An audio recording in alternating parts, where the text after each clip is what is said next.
A question for Bart Ehrman. Okay, I'm going to use 1Clement and like the dating of Mark, Matthew. I'm doing this off the top of my head.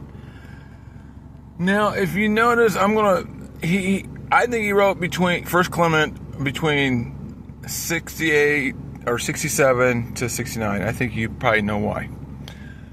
But notice how when he's quoting the book of Hebrews, he'll quote verbatim. Now, all the church fathers, generally, when they quote it, it's pretty kind of verbatim, 99% of the time. Okay? But he doesn't do this with the Gospels. It's loose, and I noticed this. I'm like, what's going on? Why is it loose? And I was watching some of your videos. I was like, hold on.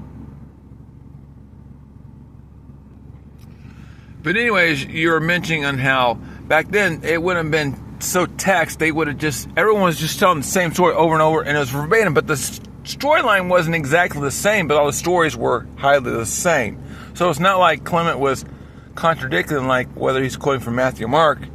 It's just the storyline was just kind of like whatever. So that points to me that he might not be talking about Matthew or Mark. He's just quoting from an earlier source of the same stories that were repetitive over and over again as a possibility. Because look at how he quotes it.